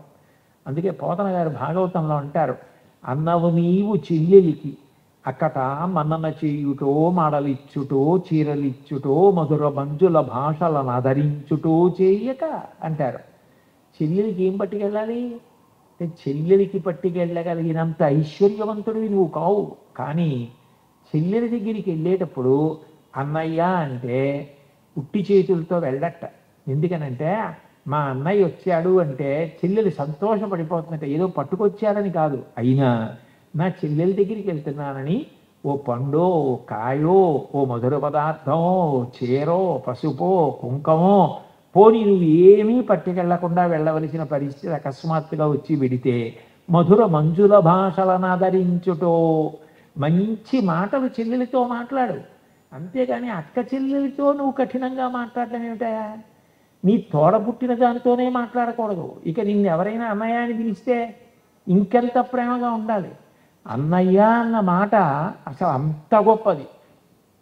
అన్నా అన్నా అన్నా అన్నా అని 4 మాటలు పిలిస్తే చంపుదాం వచ్చినవాడు కూడా చంపడేమోనని అన్న చెమింపు మన్నతగద అల్లుడు కాడిది మేనకోడలవు మన్నన చేయు మన్న విను మానిని చంపుట రాచపాటి కాదన్న సుకీర్తివై మనగదన్న మహాత్ములు పోవు త్రోవ పోవన్న భవత్ సహోదరి కదన్న నిను శరణంబు వేడదన్. కంసుడు తనకు పుట్టిన కూతురు యోగమాయని చంపడానికి వస్తే దేవకీది 1కి 10 మాటలు అన్నయ్య అన్నయ్య అన్నయ్య అన్నయ్య అంటుంది. నేను ఒకసారి విజయవాడ నుంచి గుంటూరు ప్రవచనం కోసం వెళుతుంటే విజయవాడలో పూర్తి చేసుకుని విజయవాడ నుంచి గుంటూరు వెళుతున్నాను. నాతో పాటుగా ఒక పోలీస్ ఆఫీసర్ గారు కూడా కారు ఎక్కారు. ఆయన నాకు బాగా పరిచయం ఉన్న వ్యక్తి, పేర్లు ఎందుకు. ఆయన నాతో మాట్లాడుతూ ఓ అద్భుతమైన మాట అన్నారు. ఆ మాట నాకు ఇక్కడ తగిలింది. ఎందుకంటే నేను ఆయన ఒకటి అడిగా, ఏమండి మీరు ఒకప్పుడు చేరేటప్పటికీ ఇప్పటికీ శాంతి భద్రతల్లో వ్యత్యాసం రావడానికి, ఇంత తొందరగా ప్రజల్లో ఉద్రేకాలు రావడానికి ఏది కారణమని మీకు అనిపిస్తూ ఉంటుంది అని అడిగాను. ఆయన క్షణం ఆలోచించకుండా నాతో మాట అన్నారు. గురువుగారు పూర్వం పక్క ఇళ్ళవాళ్ళు అన్నయ్య అని పిలిచేవారండి, చెల్లెమ్మ అని పిలిచేవారు, బావగారు అని పిలిచేవారు. ఎవ్వరూ పేర్లు పెట్టి పిలుచుకునేవారు కాదు. ఒక ఇంటి పక్కన ఉన్న వాళ్ళు కూడా వీళ్ళు వాళ్ళతో వాళ్ళు వీళ్ళతో మాట్లాడేటప్పుడు అన్నయ్య గారు అని ఆవిడనేది, చెల్లెమ్మ అని ఈయన అనేవాడు, బావగారు అని ఆయన పిలిచేవాడు, బావగారు అని ఈయన పిలిచేవాడు, మామయ్య అని ఆ పిల్లలు పిలిచేవారు, నా మేనకోడలు మేనల్లుడు అన్నట్టుగా ఈ పక్కింటి ఆయన ఉండేవాడు. ఈ అనుబంధాలు ఏం చేసేవంటే గొడవలు పరవిచ్చేవి కావండి. అన్నయ్య అని ఈవిడ పిలవడం, బావగారు అని ఆయన పిలవడం చెయ్యెత్తనిచ్చేది కాదు. నోటి మాట తొందర పడకుండా ఉండేటట్టు నిగ్రహింపజేసేది. ఎప్పుడైతే ఈ అనుబంధాలు పోయాయో సమాజంలో, ఎప్పుడైతే పేర్లు పెట్టి పిలుచుకోవడం వచ్చిందో, ఆ అనుబంధం ఏమిటో పినతండ్రో తెలీదు, మేనమామో తెలీదు, అటువంటి అనుబంధాలతో పిలవడాలు వచ్చాయో అప్పుడు శాంతి భద్రతలు తగ్గాయింది అన్నాడు. నేను నిజంగా ఆయన చెప్పిన మాటకి ఆశ్చర్యపోయాను. కుటుంబ వ్యవస్థలో అసలు ఆ అనుబంధంతో పిలవడం వెనక ఇంత మర్యాద ఉందా, ఇంత గౌరవం ఉందా అనిపించింది నాకు. అంత గొప్పగా అంటుకుని ఉండేటట్టు చెయ్యగలుగుతాయి. అంత గొప్పది అన్నా చెల్లెళ్ళ యొక్క అనుబంధం. తల్లి బిడ్డలు, తండ్రి బిడ్డలు, వీళ్ళందరి యొక్క అనుబంధాలు అంత గొప్పగా ఒక్క కుటుంబ వ్యవస్థలోనే భగవంతుడు ఇచ్చాడు. పుట్టుకతోనే ఎవ్వరూ ఒంటరివాడు కాడు, అనాథ. ఈ మాట ఒకప్పుడు నేను ఒక వ్యాఖ్యానంలో ఒక విషయం చదివా. లోకంలో ఏ మాటకైనా అర్థం ఉంటుంది, అర్థం లేని మాట ఉండదు. కుక్క అన్నాను అనుకోండి అదో జంతువు, పిల్లి అన్నాను అనుకోండి అదో జంతువు, కుండ అన్నాను అనుకోండి దానికి అర్థం ఉంది. ఏ మాటకైనా అర్థం ఉంటుంది. ఏదో పసిపిల్లలు ఉంగా ఉంగా అన్నారు అనుకోండి, దానికి అర్థం ఏంటంటే అది శబ్దం, అది మాట కాదు. శబ్దములకు అర్థం ఉండదు. శబ్దం అంటే వేదరాశి అన్న అర్థంలో వేరు. కానీ మామూలుగా శబ్దం ఎక్కడ ఉంటుందో ధ్వనికి అర్థం ఉండదు, కానీ శబ్దములకు అన్నిటికీ అర్థం ఉంటుంది. ఒక్క మాట మాత్రం మీరు గమనిస్తే లోకంలో అది లేదు, వాళ్ళు ఉండడానికి వీలు లేదు. ఆ మాట దేని కొరకు ఉంది అంటే అలాంటి వాళ్ళు ఉండరని చెప్పడానికి ఉంది అన్నాడు. నేను ఆ వ్యాఖ్యానం చదివి ఆశ్చర్యపోయా. అనాథ అన్న మాట గురించి మాట్లాడుతూ, లోకంలో ఎవరు అనాథ? పుడుతూ తల్లి ఉంది, పుడుతూ తండ్రి ఉన్నాడు, నీకు ముందు పుట్టిన వాళ్ళు ఉంటే అన్నదమ్ములు ఉన్నారు, నీకు వెనక పుట్టిన వాళ్ళు ఉంటే తమ్ముళ్ళు చెల్లెళ్ళు ఉన్నారు, జ్ఞాతులు ఉన్నారు, పెద్ద తండ్రులు పినతండ్రులు వాళ్ళ బిడ్డలు, అందుకే వాళ్ళకి 11 రోజుల మైలు ఇచ్చారు, జ్ఞాతి వాళ్ళున్నారు. ఎవరూ కాకపోతే సమాజం ఉంది, నీ చుట్టూ ఉన్న వాళ్ళు ఉన్నారు. ఇంతమంది ఉండగా నిన్ను పరిపాలించేవాడు నిన్ను చూసేవాడు లేకపోతే అప్పుడు అనాథ. ఇంతమంది ఉండగా అనాథ ఎలా అవుతారు అంటే, ఒక ఆయన అన్నాడు భగవంతుడికి ఎవరు ఉండరు కదండి, ఆయన ఏకం సత్ ఒక్కడే కదా, అందుకని ఆయన అనాథ అన్నాడు.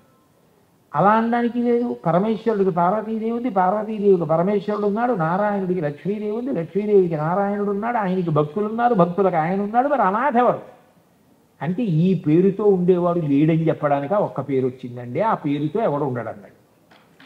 అసలు అనాథలు లేరు సమాజంలో. అనాథ అన్న మాట అనడానికి వీలు లేదు. ఎందుకంటే ఆయన అనాథ అంటే నాకు అగౌరవం. సమాజంలో నేను అంతర్భాగం. ఆకలేస్తే చూస్తూ ఉండగలవా? పట్టి అన్నం పెట్టకుండా 10 రూపాయలు ఇవ్వకుండా ఎలా అనాథ అవుతారు సమాజం ఉండగా? ఎవ్వరూ అనాథలు కాదు.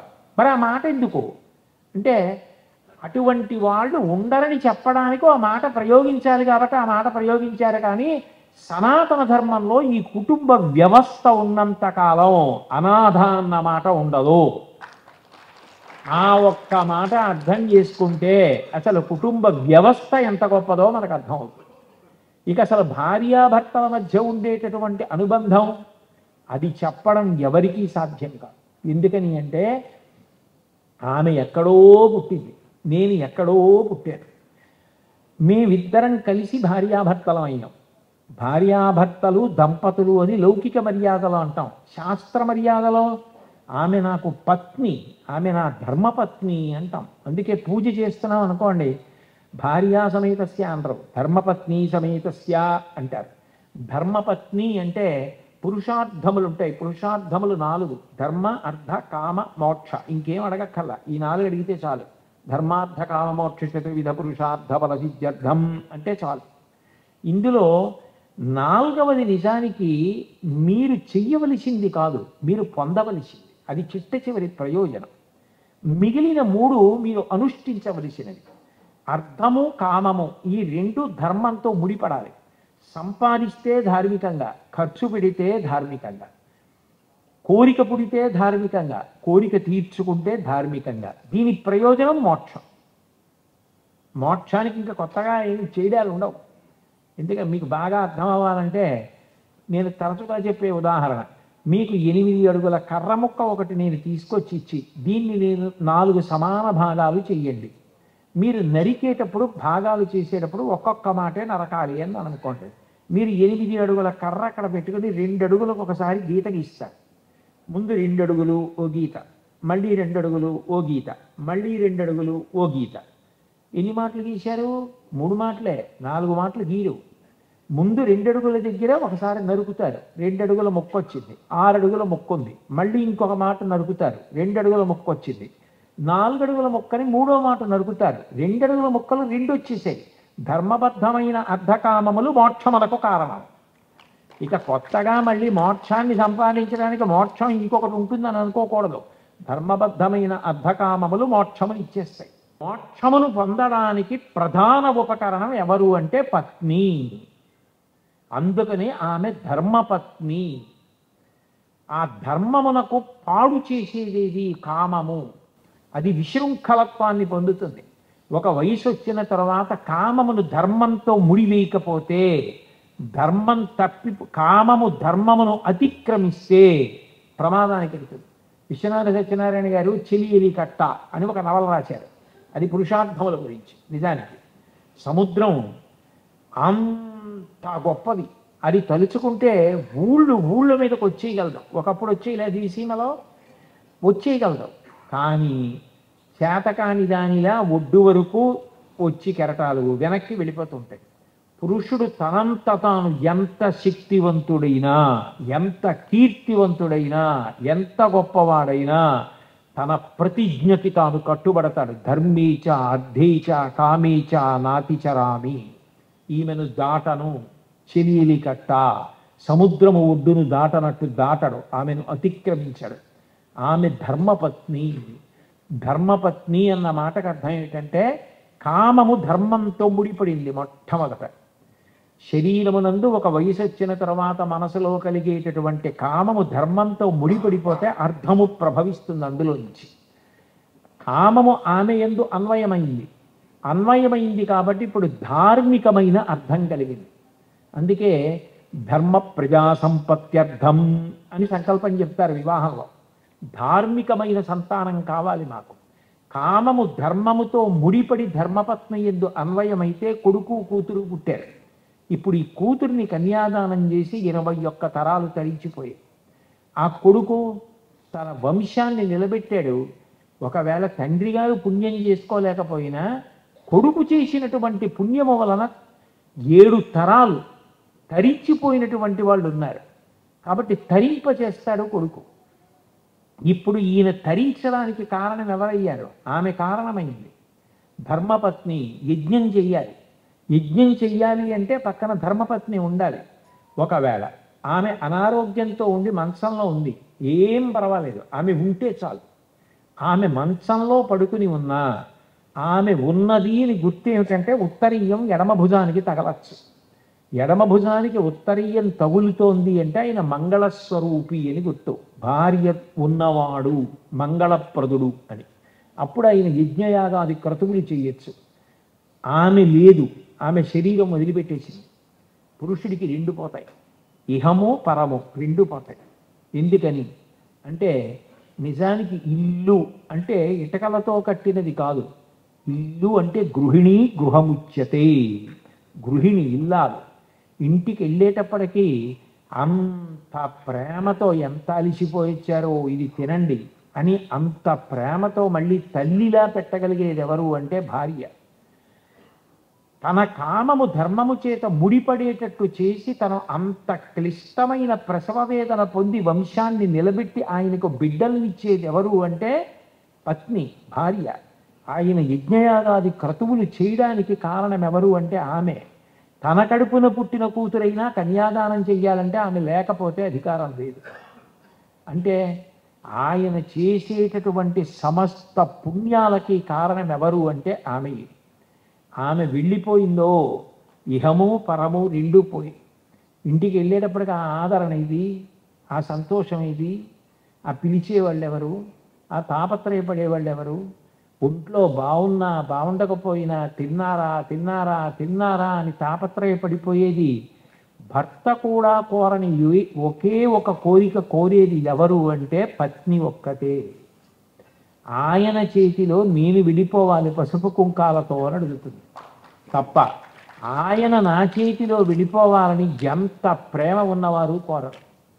కంచి కామకోటి పీఠాధిపత్యం వహించిన చంద్రశేఖరేంద్ర సరస్వతి మహాస్వామి వారి చంద్రమౌళి ఈశ్వరారాధన చేసి తీర్థమిస్తుంటే ఒక ఆవిడ వచ్చి చెయ్యి చాపింది. చెయ్యి చాపితే ఆయన తీర్థం ఇచ్చి ఆమె వంక చూశాడు. ఆమె స్వామి నేను మిమ్మల్ని ఒక్క వరం అడగచ్చా అని కళ్ళంబట నీళ్లు ధార కింద పడిపోయి ఆయన ఆశ్చర్యపోయి ఏమమ్మా అని అడిగాడు. నా చేతులలో మా ఆయన వెళ్ళిపోయేటట్టు వరం ఇవ్వగలరా? ఆయన తెల్లబోయి ఉద్ధరిని గిన్నెలో పడేసి ఏమడిగావు అన్నాడు. నా చేతులలో మా వారు వెళ్ళిపోయేటట్టు వరం ఇవ్వండి అంది. ఏమి అన్నారు. ఆయన అనారోగ్యంతో ఉన్నారు, జబ్బు మనిషి, మంచంలో ఉన్నారు. నేను సంపాదించి కష్టపడి పెట్టి ఆయన అలా కాపాడుకుంటున్నాను. నేను వెళ్ళిపోతే ఆయన్ని చూసేవాళ్ళు లేరు, ఆయన ఏమైపోతారో అని బెంగ. ఆయన వెళ్ళిపోయాక నాకు ఇంక అక్కర్లా ఈ ప్రపంచం. నా చేతిలో ఆయన వెళ్ళిపోయిన ఉత్తర క్షణంలో నేను వెళ్ళిపోవాలి. కానీ నేను వెళ్ళిపోయిన తర్వాత ఆయన ఉంటే నేను వెళ్ళలేను. అందుకని పసిపిల్లాన్ని చూసుకుంటున్నట్టు చూసుకుంటున్నాను. ఆయన ముందు నేను వెనక అయ్యేట్టు కొద్దిగా మార్పు చేసి పెడతారా? అంత సర్వసంగ పరిత్యాగి అంతటి మహాస్వామి 2 చేతులు వెనక్కి పెట్టి అలా ఉండిపోయాడు. ఇది దేశ సంస్కృతి, ఇది దేశంలో దాంపత్యం అంటే, ఇది దేశంలో భార్యాభర్తలంటే. ఆమె కోరిన కోరిక ఎంత గొప్ప కోరికో చూడండి అన్నారు. ఆయన అనుగ్రహించారో అనుగ్రహించలేదో ఆయనకి ఎరుక. అంతటి దయార్ద్ర హృదయుడు ఎంత కదిలిపోయి ఉంటారో బహుశా. అంటే భార్యాభర్తల అనుబంధం అన్నది అంత గొప్పది. ప్రతి చిన్నదానికి విడాకులన్న మాట తెలియని జాతి భూమి మీద ఏదైనా ఉంటే అది ఒక్క భారతదేశమే. రామాయణంలో అంత తప్పు చేసినటువంటి అహల్యని కూడా తపస్సు చేయించి తప్పు దిద్దించి మళ్ళీ తన భార్యగా స్వీకరించిన వాడు గౌతముడు తప్ప కామం కోసం విశృంఖలత్వాన్ని పొందడం తెలియకపోవడం, ధార్మికంగా ధర్మపత్నిని స్వీకరించడం, ఇద్దరూ కలిసి ప్రస్థానం చెయ్యడం, ఇద్దరూ ఒడిలిపోవడం, ఇద్దరూ మనవల్ని పొందడం, ఇద్దరూ వానప్రస్థంలో హాయిగా భగవంతుడి గురించి ఆలోచన చేస్తూ చిట్ట చివరి ఊపిరి వరకు ఈశ్వర సేవ చేస్తూ తరించిపోవడం. చక్రవర్తులైన వాళ్ళు కూడా ఈ దేశంలో కొడుకు పెద్దవాడయ్యాడు, వాడు ఇప్పుడు పరిపాలించగలిగిన సమర్థుడయ్యాడంటే అంత శక్తి ఉండి కూడా అంతఃపురాల్ని రాజ్యాల్ని వదిలిపెట్టేసి వానప్రస్థానికి వెళ్ళి తపస్సు చేసి తరించిపోయారు. అంత గొప్ప గొప్ప వాళ్ళు పుట్టినటువంటి దేశం, అంత గొప్ప కుటుంబ వ్యవస్థ. ఎంతసేపు ఆలోచన ఎట్లా ఉండేది అంటే, నా వారిని నేను ఎట్లా కాపాడుకోవాలి, ఏదో అది తండ్రి వరకో తల్లి వరకో కాదు, తాత ముత్తాతల వరకు సగరుల్ని తరింప చేయడం కోసం భగీరథుడు అంత తపస్సు చేసి గంగావతరణం చేయించి త్రిపథగని చేయించి పాతాళలోకానికి తీసుకెళ్ళి 60,000 మంది సగరుల యొక్క బూది కుప్పల మించి ప్రవహింపజేశాడు. వాళ్ళందరూ ఉత్తీర్ణులై స్వర్గలోకానికి వెళ్ళారు. నాకెందుకు నా తాత ముత్తాత ఎక్కడి సగరుడు అని అనుకోలేదు. అది ఆయన అంశుమంతుడు చేయలేకపోయాడు, సగరుడు చేయలేకపోయాడు, అంశుమంతుడు అయిపోయాడు, దిలీపుడు అయిపోయాడు, తర్వాత భగీరథుడు వచ్చాడు. అయినా అంత గొప్ప తపస్సు చేసి గంగావతరణం చేసి తరింపచేశాడు. ఈ లోకంలో ప్రత్యేకించి మనకి భారతదేశంలో కుటుంబ వ్యవస్థ అన్నది అంత గొప్పది. అన్నిటికన్నా చాలా చాలా గొప్ప విషయం భార్యతోటి భర్తకి, భర్తతోటి భార్యకి కలిసి ఉన్నటువంటి అనుబంధం. నిజానికి పురుషుడి యొక్క జీవిత మర్యాద ఎక్కడ తెలుస్తుంది అంటే, భార్య వెళ్ళిపోయేటప్పుడు ఎన్ని జన్మలెత్తినా ఆయనకే భార్యను కావాలి అనిపించుకు వెళ్ళిపోతుందే ఆ పురుషుడి జీవితం సార్థక్యం. ఒకవేళ ఆమెకి ఆయన మంచివాడైనా అట్లా అనిపించలేదనుకోండి, అట్లా అనకుండా వెళ్ళిపోయింది అనుకోండి, ఆయనకు వచ్చిన నష్టము ఉందని నేనేమి అంటలేదు. కానీ అన్ని అనుబంధాలని పక్కన పెట్టేసి వాళ్ళిద్దరూ కలిసి ప్రస్థానం చేయడం అన్నది ఈ దేశం యొక్క గొప్పతనం.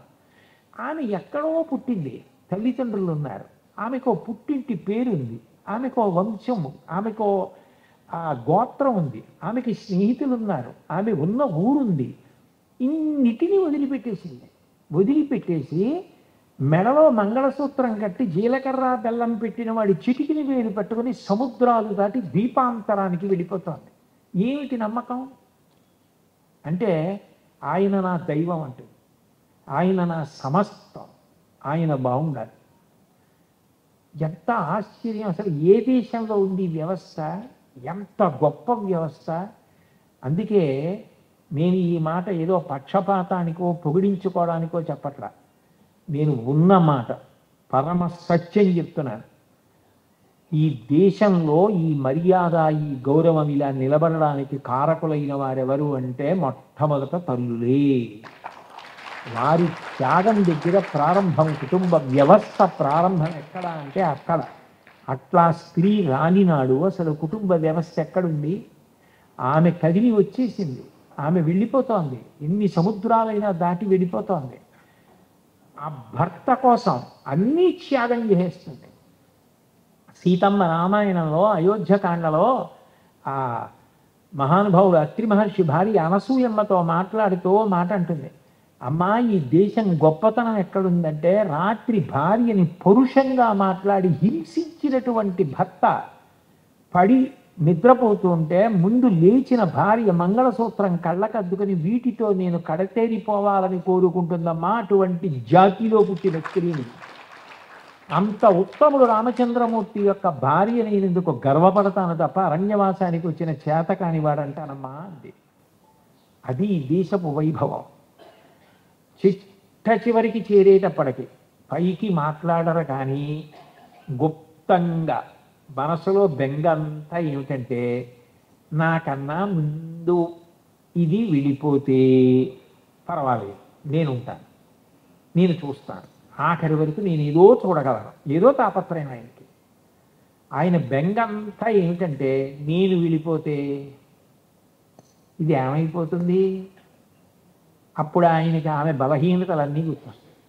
తొందరగా కోపం వస్తుంది, చటుక్కున మాట అంటుంది, మనసు మంచిదే, కానీ దీన్ని అర్థం చేసుకుంటారా, ఇంత బతుకు బతికింది, ఇంత గౌరవాన్ని పొందింది, ఏమైపోతుంది అని బెంగ. కుటుంబ వ్యవస్థకున్న గొప్పతనం ఏమిటంటే కొడుకొక్కడు మంచివాడు అనుకోండి, ఆయన హాయిగా శరీరం వదిలేస్తాడు, ఏం పర్వాలేదు వాడు. ఎక్కడండి అసలు మనిషికి శాంతి, అది తప్ప ఎక్కడుంది? సమస్త శాంతికి కారణం కుటుంబ వ్యవస్థే. మనిషికి సంస్కారం ఎక్కడి నుంచి వస్తుంది? విశ్వవిద్యాలయం సంస్కృతికి ఏది అంటే తాతగారు పడుకున్న మంచం.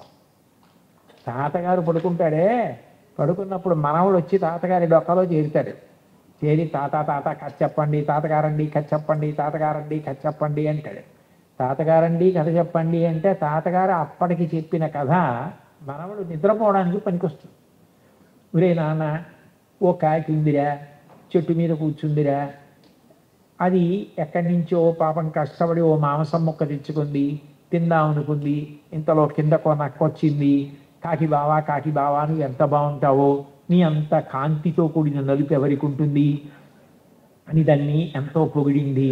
కాకి నిజంగా అనుకుంది, నోట్లో ఉన్న మాంసం ముక్క వదిలిపెట్టి దాని కంఠం అంత బాగుంటుందని నక్క పొగిడిందని కావుని పాట పాడింది. ఆ మాంసం ముక్క కింద అడిగిపోతే నాకు ఎత్తుకుపోయింది అని తాతకు అది చెప్తాడు. చెప్తే మనవాడు అది విని తాతగారు చాలా బాగుంది తాతగారు అని పడుకుని నిద్రైపోయాడు.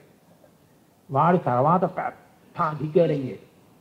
అయిన తర్వాత ఎవరో వచ్చి నిష్కారణంగా వాడిని పొగుడుతుంటే వాడు అనుకుంటాడు, చిన్నప్పుడు మా తాతగారి పక్కన పడుకున్నప్పుడు మా తాతగారికి అది చెప్తుంది, ఇలా నక్క పొగిడితేనే కాకి మాంసం మొక్క వదిలింది, మా తాతగారు చిన్నప్పుడే నేర్పారు, నీ వాళ్ళ లొంగనంటాడు. తాతగారు మంచం విశ్వవిద్యాలయం పిల్లవాడి యొక్క వ్యక్తిత్వాన్ని చక్కదిద్దుతుంది. తాత, నాన్నమ్మ, అమ్మమ్మ, తాత వాళ్ళందరూ కలిసి ఉండడం, మేనమామ, తన ఇల్లు గొప్ప కాదండి. నేను ఒక కుటుంబాన్ని చూశా, ఈ ప్రవచనాల పేరు చెప్పి అనేక ఊళ్ళు ఎప్పుడప్పుడు వెడుతూ ఉంటాను కదా, అనేక కుటుంబాలను చూస్తుంటా. ఒక కుటుంబం నాకు తెలిసిన కుటుంబం ఉంది, మా అబ్బాయికి తెలుసు. ఆ ఇంట్లో కోడల్ని పురిటికి పంపించాడు మొట్టమొదటిసారి, తొలికాంపు. ఆ అమ్మాయి పుట్టింటికి వెళ్ళి 2 రోజులు ఉండి జ్వరం వచ్చి జ్వరంలో అత్తగారిని స్మరిస్తోంది. ఆ పుట్టింటి వారు ఉన్నవాళ్లే, అమ్మాయి ఇక్కడ మా అమ్మాయి ఉండలేదు ఏమనుకోకండి, తీసుకెళ్ళిపోండి అని తీసుకొచ్చి అత్తారింట్లో దింపేశారు. అత్తగారు 2 రోజుల్లో ఆవిడ అసలు డీలా పడిపోయి అన్నం తినడం మానేసింది. అత్తగారు కోడలు మొదటి నుంచి కలిసి ఉన్నారా, కడుపున పుట్టిందా? అవి కుటుంబాలు. మా వాళ్ళంటే బంధువులు ఎవరొచ్చినా అంత ప్రేమ, ఆ కూర్చోబెట్టడం, ఆ కలిసి ఉండడం. వాళ్ళకి మాకు మాటలు లేవు, వాళ్ళకి మాకు గొడవలు ఉన్నాయి. అదే మనుష్య జన్మ, అదే సంస్కారం. ఎంతమంది చేత ఒక వయసు వచ్చేటప్పటికీ గౌరవింపబడతావో, పెదనాన్నగారు అని పిలిపించుకోవడం ఎంత మర్యాద అండి. నాన్నగారే ఎంత గొప్పదైతే పెదనాన్నగారు అంటే, తమ్ముడి పిల్లలు పెద్దనాన్నగారు అని పిలుస్తారు అంటే అందులో ఎంత మాధుర్యం, ఎంత కర్తవ్యత అనిస్తుంది, వాళ్ళ గురించి ఆలోచించవలసిన అవసరం. పెద్దనాన్నగారు అని పిలవడం ఎంత మధురమైన పిలుపు. అనయ అని పిలిస్తే ఎంత మధురం. చెల్లెలా అని పిలవడం, చెల్లెలింటికి వెళ్ళడం. అసలు కార్తీక మాసంలో భగినీహస్త భోజనం అని చెల్లెలింటికి వెళ్ళరా, చెల్లెలు అన్నం వాడికి లేక చెల్లెలింటికి వెళ్ళాలి, చెల్లెలు పెట్టిన అన్నం తినాలి, చెల్లెల్ని పిలవాలి, చెల్లెలికి పెట్టాలి. భగినీహస్త భోజనం అని పెట్టారు. అంటే మానవీయ విలువలకి ఎంత మర్యాదనిచ్చారో. ఇవి ఇంత గొప్పవైతే ఇంతకన్నా గొప్పది గురు శిష్య సంబంధం.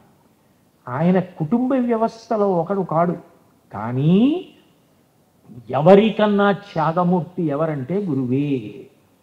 ఆయన ఎంత కష్టపడి నేర్చుకున్నాడో. లోకంలో ఎవరి ఆస్తి అయినా బిడ్డలకు ఎడుతుంది. గురువుగారి ఆస్తి మాత్రం ఆయన చదువు, ఆయన సంస్కారం. అవి ఎవరికి ఎడతాయంటే ఆయన మీద నమ్మకం ఉన్న ఆయన శిష్యులందరికీ వెళ్ళిపోతాయి తప్ప ఆయన బిడ్డలకే అవి వెళ్ళవు. అందరూ ఏం చేస్తారంటే పుట్టుకనిస్తారు తల్లిదండ్రులు, కానీ మళ్ళీ పుట్టవలసిన అవసరం లేని జ్ఞానములు ఇవ్వగలిగిన వాడు గురువు. అటువంటి గురువు పట్ల అంత గౌరవం ఉండడం అన్నది కుటుంబ వ్యవస్థలోనే నేర్చుకుంటారు. ముత్తుస్వామి దీక్షితారు వారికి చిదంబరనాథ యోగి మీద అంత గౌరవం ఎందుకు వచ్చింది? తండ్రి గారైనటువంటి మహానుభావుడు ఆయన నేర్పినటువంటి సంస్కారం. ఆ గురువుని గౌరవించడం. అబ్దుల్ కలాం గారంతటి వారు వ్రాసుకున్నారు జీవిత చరిత్రలో, చిన్నప్పుడు తన గురువు తనని తీసుకెళ్ళి ఆ పక్షి ఎలా ఎగురుతుందో చూపించడం వల్ల ఏరోనాటికల్ ఇంజనీరింగ్లో ఆయనకి ఎంత ఉత్సాహం కలిగిందో, ఎందుకు ఆ విద్యలోకి ప్రవేశించారో.